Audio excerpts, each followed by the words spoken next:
ఈరోజు అందుకనే మేము ముగ్గురం కూర్చున్నాం. ఇది ఇంతటితో వదిలిపెట్టే సమస్య లేదు. ఏదైతే అపవిత్రత జరిగిందో భగవంతుడే మాకు ఈ సంకల్పాన్ని ఇచ్చాడు. భగవంతుడు కూడా ఒక్కొక్కసారి ఆయనకు నచ్చిన విధానం ద్వారా, వ్యక్తుల ద్వారా ప్రజల్ని సమాయత్తం చేస్తారు. అందుకే మాకు బాధ్యత అప్పచెప్పారు. ఇది దేవుని కార్యక్రమం కింద తీసుకుంటున్నాం, పవిత్రమైన కార్యక్రమం తీసుకుంటున్నాం. ఆ రోజు నాకు ప్రాణభిక్ష పెట్టా అంటే ఆయనే పెట్టాడు. నిన్న ఇన్ని కోట్ల మంది భక్తులు ప్రాణాలు పోగొట్టకుండా కాపాడుకున్నారంటే కెమికల్స్ కలిపినటువంటి ప్రసాదం లడ్డూకు ఒక ప్రసక్తి ఉంది. వెంకటేశ్వర స్వామి ప్రసాదం ఎన్నో దేవాలయాల్లో ఎంతోమంది కూడా ప్రయత్నం చేశారు దీన్ని రిప్లికేట్ చేయాలని, ఎవ్వరూ చేయలేకపోయారు.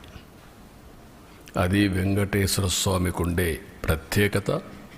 అది ఒక్క తిరుమలలో తయారు చేసిన లడ్డు ప్రసాదాలు అక్కడికే పరిమితం తప్ప ఎవ్వరు కూడా రిప్లికేట్ చేయలేరు. ఒకవేళ రెసిపీ తీసుకపోవచ్చు, కానీ అందులో వచ్చే ఇది మాత్రం ఆ టేస్ట్ కానీ ఆ పవిత్రత కానీ ఎక్కడ రావు.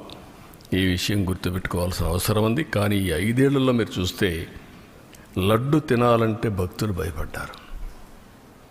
తిరుమలకు రావాలంటే భక్తులు సందేహించే పరిస్థితికి వచ్చారు. లేదు, అక్కడికి పోతే ఈ అపవిత్రత మేము భరించలేము, ఇవన్నీ చూస్తే మానసికంగా మేము ఏమాత్రం కూడా ఉపేక్షించలేము అనే పరిస్థితికి వచ్చారంటే ఎంత అపవిత్రత జరిగిందో మీరు ఒక్కసారి గుర్తుపెట్టుకోవాల్సిన అవసరం ఉంది. ఇన్ని కార్యక్రమాలు చేసి మళ్ళీ ఈరోజు ఎదురు దాడి చేసే పరిస్థితికి వస్తున్నారు. అంటే దీన్ని కూడా డైవర్ట్ చేయడానికి ఎప్పుడు కూడా నేరస్తులు చేసే పరిస్థితి ఏంటంటే ఒక ఇష్యూ వస్తుంది, దాన్ని డైవర్ట్ చేయాలి, దాన్ని డైవర్ట్ చేయడం, లేకపోతే ఏదో ఒక విధంగా దాన్ని స్తంభింపజేయడం. ఇది ఒక పద్ధతి ప్రకారం పెట్టుకొని చేస్తున్నారు. ఇది మంచి పద్ధతి కాదు. మళ్ళీ అప్పీల్ చేస్తున్నా రాష్ట్రంలో ఉండే ప్రజలందరినీ, మేము ఒక సాధారణ భక్తులుగా ప్రతి ఒక్కరికి తెలియజేసే బాధ్యత మాది. బాధ్యతలో ఉండే ప్రభుత్వంగా ఇలాంటి తిరిగి జరగకుండా పవిత్రతను కాపాడడానికి ఏ చర్యలు తీసుకోవాలని అన్ని చర్యలు తీసుకున్నాం, ఇంకా తీసుకుంటాం.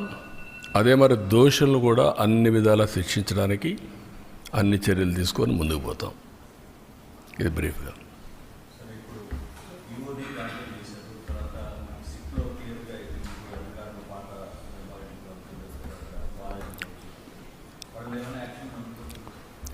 యాజ్ ఆన్ టుడే మాకు ఏదైతే ఛార్జ్ షీట్ వేశారో ఛార్జ్ షీట్ ఇంకా నెంబర్ కావాలి.